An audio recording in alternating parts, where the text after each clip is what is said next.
Boa tarde, pessoal, tudo bem? Primeiro eu peço desculpas pelo áudio, eu acho que não tá muito legal, mas espero que dê para todo mundo ouvir, tá certo? Bom, como a gente tinha combinado, eu vou gravar esse vídeo bem resumido, mas tentando explicar ele de maneira bem objetiva, tá? Do final da nossa apostila 4 para a gente na aula do dia 16 já começar a ver a apostila 5 e depois a gente marca alguma outra gravação para eu disponibilizar um vídeo para a gente finalizar também a apostila 5 e a gente já partir para a apostila 6, tá certo? E aí eu peço que, por gentileza, vocês assistam o vídeo com bastante atenção, tá? Anotem o que ficou com dúvida para a gente retomar a gravação em aula e a gente tirar as dúvidas em aula, tá? A gente poder explicar também o vídeo que está sendo disponibilizado agora na aula do dia 16, tá certo? Bom, finalzinho da nossa apostila 4, então, a gente vai falar um pouco sobre a filosofia medieval, né? Deixa eu acender a luz aqui, que eu acho que fica melhor. Melhorou, né? Quando a gente fala em filosofia medieval, é importante a gente pensar que a filosofia medieval ela vai remeter sempre ao que a gente chama lá do período da Idade Média, tá certo? Então a primeira coisa que eu quero que vocês gravem, filosofia medieval, Idade Média, faz essa relação para a gente poder entender. A filosofia medieval ela se estende por um período considerável de tempo. Ela começa lá no século V e vai finalizar apenas lá no século XV, né? Mas mesmo ela tendo esses 10 anos de diferença entre o início e o fim, o seu início primordial começa lá no século III, quase 200 anos antes de ser colocado em prática realmente essa filosofia medieval. Quando a gente fala da filosofia medieval, é importante a gente pensar que nesse momento eles buscavam entendimento não daquela filosofia que a gente viu totalmente pelo lado mitológico, dos seres superiores, seres extraordinários, aquela mitologia grega. Eles não buscavam entendimento das explicações do mundo através dessa questão, mas sim que eles tentavam, nesse momento da filosofia medieval, partir por um pensamento puramente racional, por um pensamento da razão, né? Dessa razão em subsistência do que acontecia naquele momento. Só que essa racionalidade, pessoal, ela tinha um paralelo, ela tinha um ponto de partida. E qual que era esse ponto de partida? Era o cristianismo, tá certo? Todo o período da filosofia medieval, a gente vai ver que ele é sempre relacionado à questão da religião, do cristianismo em si. Aqui nesse momento a gente não está falando nenhum tipo de religião em específico, mas em si do cristianismo. E aí a gente vai ver, por exemplo, no período patrístico, né, que os padres eram as figuras centrais desse período. Mas daqui a pouco, mais adiante, a gente volta a falar desse período patrístico, tá certo? Então a primeira coisa que vocês vão fazer para mim, esse entendimento da filosofia medieval nesse período relacionado à Idade Média e também relacionando eles com o movimento da racionalidade em busca da questão religiosa, principalmente do cristianismo sobre isso, tá certo? Bom, segundo ponto que é importante a gente pensar. A filosofia medieval, ela é dividida em dois grandes períodos, vamos dizer assim, para a gente entender. Primeiro, período patrístico, tá?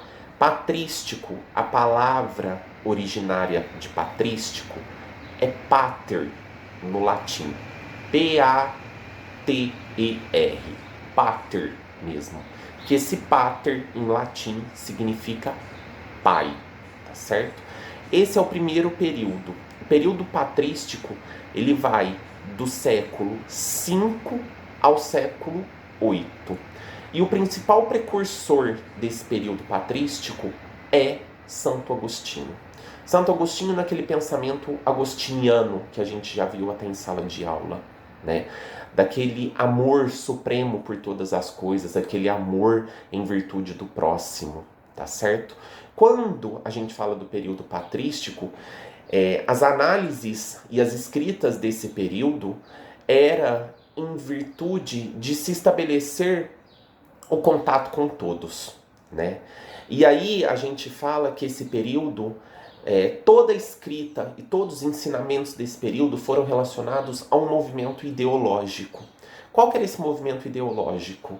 Trazer o cristianismo no cerne da situação dos pensamentos em virtude da racionalidade, certo? Então trazia-se esse cristianismo como centro, como a principal situação onde a gente fala da importância dessa questão religiosa, né? Quando a gente está falando do período patrístico, como eu disse para vocês, eles nunca buscavam ter aquela linguagem totalmente robuscada, aquela linguagem muito intelectual, certo? Eles buscavam uma linguagem do povo. Por quê? Os escritos deles eram para o povo, eram em virtude desse acesso ao povo a ter os ensinamentos, certo? Então, por isso que a linguagem era muito mais simples, a linguagem era de fácil entendimento e de fácil conclusão, né? Eles não tinham essa necessidade de se estabelecer um intelecto através das palavras nas escritas, tá certo? E aí, a principal figura desse período é Santo Agostinho, tá? Quando a gente já fala do segundo período, que é o período chamado escolástico, tá? A gente vai falar desse período escolástico e a própria palavra escolástica, ela já nos dá a impressão que ela é derivada da palavra escola. Então, o período escolástico, ele começa-se lá no século VI e ele dura por um período muito maior de tempo, porque ele começa no século VI e ele vai até o século XV. Enquanto o período patrístico ele começa no século V e vai apenas só até o século VIII, o período escolástico ele começa no século VI e vai até o século XV, tá certo? Quando a gente fala desse período escolástico, como eu já disse anteriormente para vocês, a palavra escolástica vem de escola. Então, esse período era um período muito mais acadêmico, né?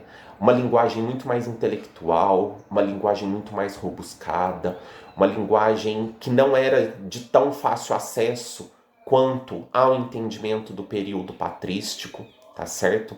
Então as figuras desse período, né, tinham essa necessidade de se ter uma linguagem bem formal, tá? Uma coisa que eu esqueci de falar para vocês, que os principais escritores do período patrístico, em virtude do cristianismo estar muito presente durante aquele período, os principais escritores eram os padres, tá certo?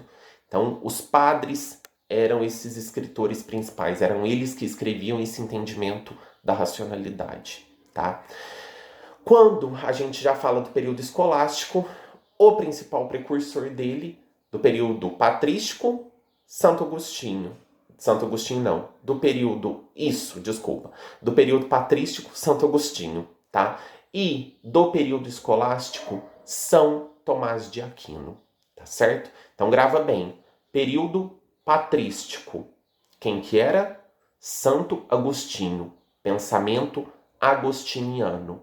Período escolástico, São Tomás de Aquino, trazendo Deus como cerne da figura central do universo, trazendo essa imagem de Deus como se fosse ele o precursor da racionalidade, dos pensamentos que a gente tinha. Por isso que se estabelece durante esse período escolástico os entendimentos entre fé e razão. O que era essa fé? O que era a racionalidade presente nessa fé? Tá certo? Então, sempre quando a gente falar dessas questões de escolástica e de patrístico, a gente tem que trazer o cristianismo muito presente nesse momento, tá bom? Bom, o que eu queria trazer para vocês era bem condensado, realmente, essa explicação para a gente poder ter esse entendimento do que era o período da filosofia medieval, tá? Foi um período de extrema importância para o que decorreu depois disso, que a gente vai ver na sequência, tá certo? Principalmente com os dois principais filósofos, né? E os dois principais pensadores, vamos dizer assim, que era Santo Agostinho e São Tomás de Aquino, tá? E essas diferenças que eu queria apontar para vocês também, dessa linguagem totalmente intelectual na escolástica e dessa linguagem não formal lá no período patrístico, tá bom? Bom, pessoal, eu peço que, por gentileza, assistam esse vídeo, prestem atenção novamente, eu peço, faça as anotações para a gente tirar em sala de aula, e eu também vou disponibilizar junto o link de um vídeo, tá? Que eu acho muito legal do YouTube, para poder também e servir como embasamento para vocês sobre o entendimento dessa matéria, tá certo? A gente se vê no dia 16 e a gente tira dúvida dentro de sala de aula, combinado? Um abraço para todo mundo, até mais.